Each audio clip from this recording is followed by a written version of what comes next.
যুক্তির তো কোনো ঠিক ঠিকানা নাই, যুক্তি চতুর্দিকে কাটে, যুক্তি যেদিকে যাবে সেদিকেই কাটবে।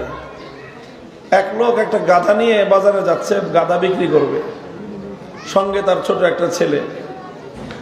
এখন লোকটা গাধার পিঠে সওয়ার হয়ে যাচ্ছে আর তার ছেলেটা পিছনে পিছনে হেঁটে যাচ্ছে।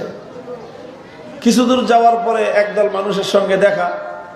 লোকগুলো বলতেছে, দেখো এই লোকটা কেমন নির্দয়, ছোট ছেলেটা পায়ে হেঁটে যেতেছে আর বড় বেটাটা গাধার পিঠে সওয়ার হয়ে যাচ্ছে, কত খারাপ দেখা যায়।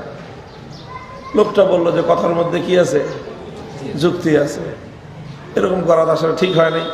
তো লোকটা গাধার পিঠ থেকে নামলো, নিজের বাচ্চাটাকে ছেলেটাকে গাধার পিঠে সওয়ার করে দিয়ে চললো, বাপ বেটা দুইজন।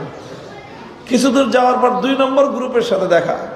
এরা বলে যে দেখো ছেলেটা কত বড় বেয়াদব, বাপে হেঁটে যায় আর পোলা গাধার পিঠে সওয়ার হয়ে যায়, আর বাপটাও নিজের ছেলেকে বেয়াদবি শিখাইতেছে।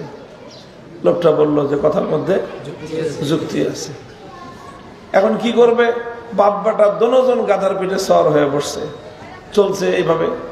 3 নম্বর গ্রুপের সঙ্গে দেখা। তারপরে দেখো কিরকম পাষণ্ড, ছোট্ট একটা গাধা, অবলা প্রাণী, 2 বাপ বেটা 2জন একসাথে গাধার পিঠে সওয়ার হয়ে বসছে। এই গাধার শক্তি আছে এরকম 2জনকে বহন করা? লোকটা বললো যে কথার মধ্যে যুক্তি আছে।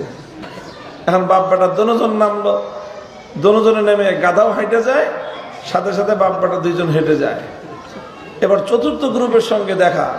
তারা বলে যে দেখো 3টা গাধা হেঁটে যায়। 3 গাধা কেমনি হলো? গাধা তো একটা আছে, আর 2টা, এই 2টাও গাধা। কেন? কারণ তোমার একটা বাহন আছে, সাথে বাহন থাকতে তুমি পায়ে হেঁটে যাবে কেন?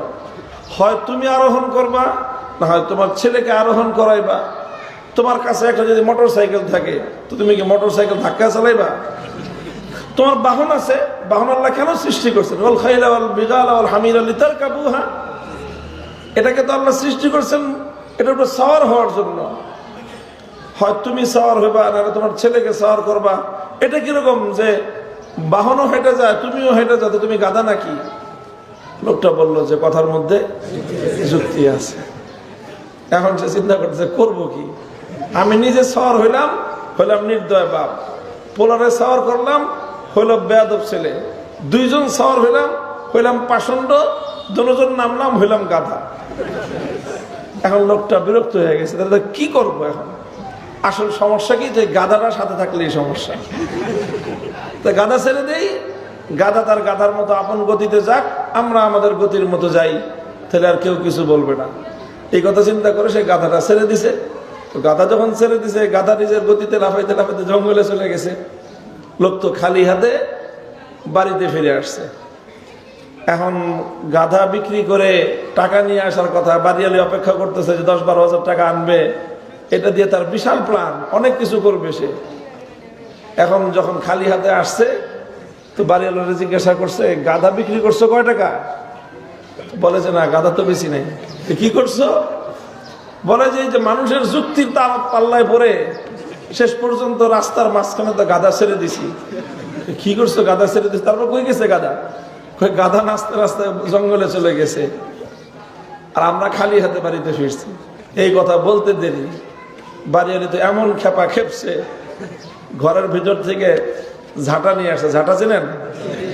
ঝাড়ু, ঝাড়ু, ঝাড়ুকে বাংলায় কি বলে? ঝাঁটা বলে। এই ঝাঁটা নিয়ে আসছে, বলছে যে যাও গাধা তালাশ করে বিক্রি করে টাকা নিয়ে বাড়িতে আসবা। এর আগে যদি বাড়িতে ঢুকছো তো ঝাঁটার বাড়ি একটা মাটিতে পড়বে না। আসলেই যারা কোরআন হাদিস বাদ দিয়ে যুক্তির পিছনে ছুটতে থাকবে, শেষ বিচারে কপালে ঝাঁটার বাড়ি ছাড়া কিছুই জুটবে না। আসলেই ইসলাম মানুষকে এতটা আত্মবিশ্বাস, এতটা দৃঢ়তা, এতটা কনফিডেন্স কেন দেয়? আমরা এই যে এত আত্মবিশ্বাসের সাথে কথা বলতেছি, কিসের ভিত্তিতে বলতেছি? আমাদের একটা বিশ্বাস এমন আছে যে সারা দুনিয়া ভুল হতে পারে, আমার চোখে দেখা ভুল হতে পারে, আমার হাতের স্পর্শ ভুল হতে পারে, আল্লাহর কোরআন ভুল হতে পারে না। আমাদের বিশ্বাস হলো সারা দুনিয়ার মানুষ ভুল বলতে পারে, আমার নবী ভুল বলতে পারেন না। এই যে আমাদের আত্মবিশ্বাসের জায়গাটা এত মজবুত, এত মজবুত, এত মজবুত যে দুনিয়াতে কোনো জাতির কাছে এই মজবুতি নাই। এই জন্য পৃথিবীর সব ধর্মের বক্তব্য পরিবর্তন হয়েছে, সব ধর্মের মতবাদ পরিবর্তন হয়, সব ধর্মের ধর্ম বিশ্বাস পরিবর্তন হয়, একমাত্র অপরিবর্তিত অবিকৃত ধর্মের নাম ইসলাম।